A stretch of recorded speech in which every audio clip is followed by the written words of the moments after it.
Assalamualaikum warahmatullahi wabarakatuh. Selamat malam semua. Semoga dalam keadaan sehat. Bertemu lagi di channel Warisan Mbah Kakung. Pada kesempatan kali ini saya akan membawakan sebuah cerita yang berjudul Gondo Mayit, atau dalam bahasa Indonesia disebut Bau Mayat. Cerita ini diambil dari sebuah thread horor yang ditulis oleh akun Twitter @siskanovi. Kalau teman-teman semua ingin membaca ceritanya, jangan lupa di follow Twitternya @siskanovi. Jangan lupa juga di follow Twitternya Warisan Mbah Kakung, yang akan saya sertakan linknya nanti di deskripsi. Dan bagi teman-teman yang baru bergabung, silakan jangan lupa klik tombol subscribe, like, and share agar teman-teman kalian juga bisa mendengarkan ceritanya. Jangan lupa juga untuk menyalakan tombol lonceng agar kalian bisa menjadi orang pertama yang menonton video dari kami. Tanpa berlama-lama lagi, dalam hitungan 3 kita langsung masuk ke dalam ceritanya. 3, 2, 1.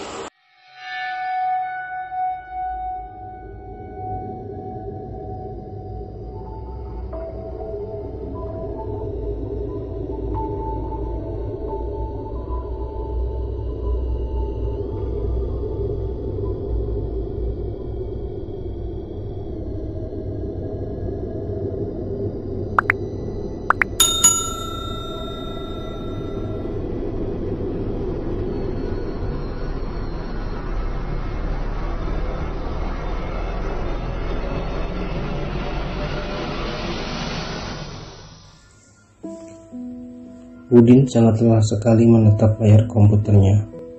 Entah mengapa, hawa panas dan mudah sekali marah sedang menyelimuti dirinya.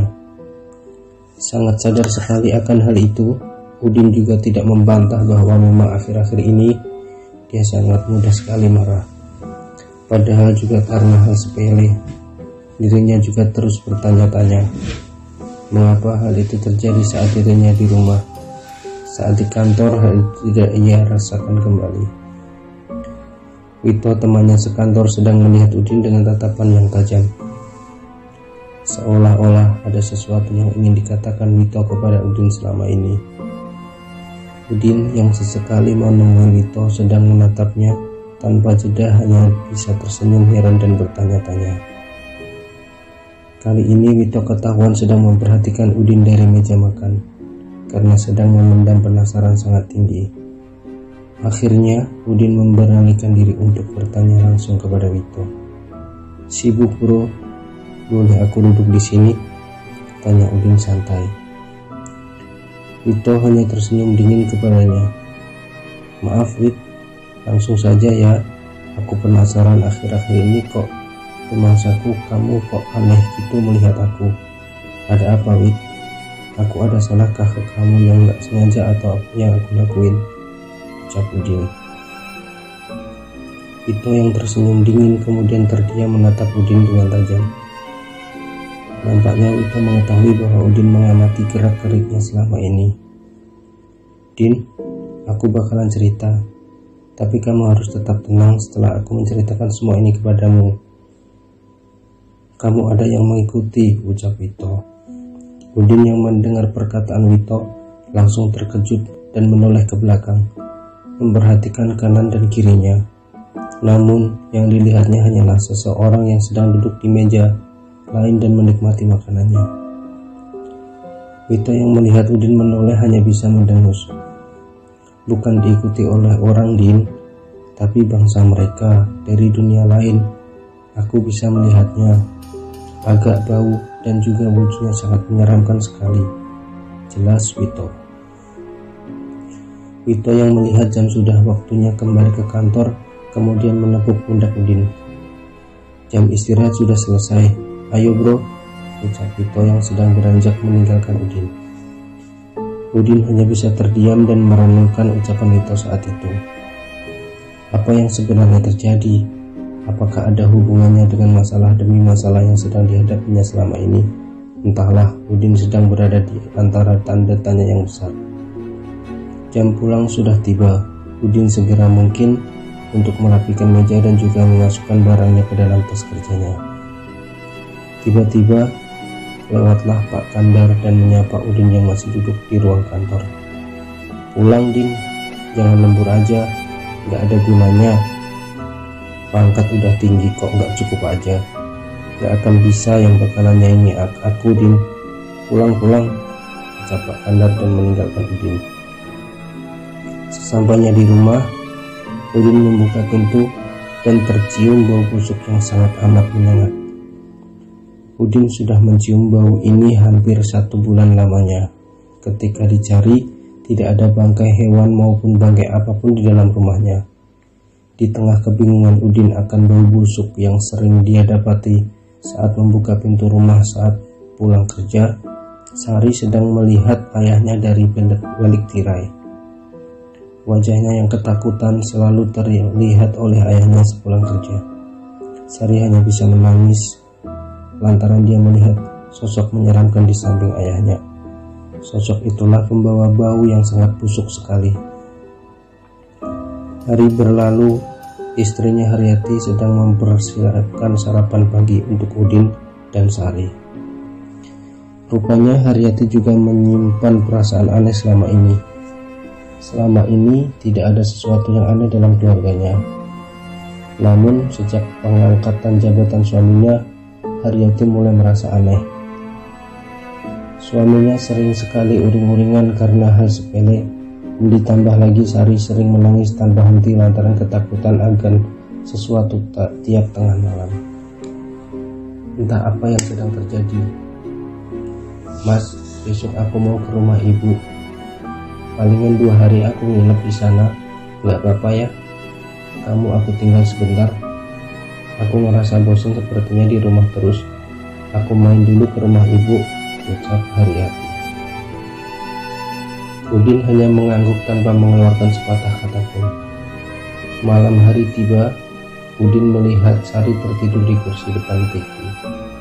Dia menggendongnya dan membawa Sari ke dalam kamar tidurnya. Setelah memindahkan Sari, Udin mendengar suara dari dalam kamarnya. Seperti seorang laki-laki yang sedang tertawa dan berbicara. Udin sudah mulai marah lantaran berpikir bahwa istrinya sedang menelpon seorang laki-laki selama ini ketika malam hari. Secara pelan, Udin berjalan dan hendak mengintip dahulu apa yang sedang dilakukan istrinya itu. Setelah ketahuan, maka dia akan langsung menghujani istrinya dengan umpatan dan kemarahan yang tiada hentinya. Pintu kamar sedikit terbuka. Suara laki-laki berbisik itu sangat terdengar. Udin mencoba melebarkan pintu kamarnya, namun Udin sangat amat terkejut. Tak ada lagi pikiran akan istrinya berselingkuh. Ternyata suara tertawa dan berbisik itu bukan dari manusia, melainkan sosok yang sedang berdiri di atas perut istrinya. Sosok pocong yang penuh sekali dengan belatung serta darah yang bercak di kainnya. Seketika Udin berteriak dan tubuhnya terjatuh ke lantai.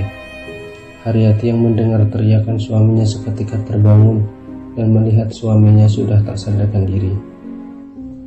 Keesokan harinya, Udin terbangun dan sudah melihat istrinya duduk di sampingnya.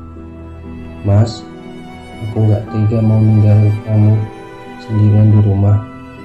Aku khawatir nanti ada apa-apa," ucap Haryati. Udin hanya menatap Haryati dengan tatapan yang bingung. Dia berpikir apakah istrinya semalam tidak tahu ada sosok mengerikan yang berdiri di atas tubuhnya saat tertidur. Udin hanya terdiam. Atas izin Udin, Haryati berangkat ke rumah ibunya.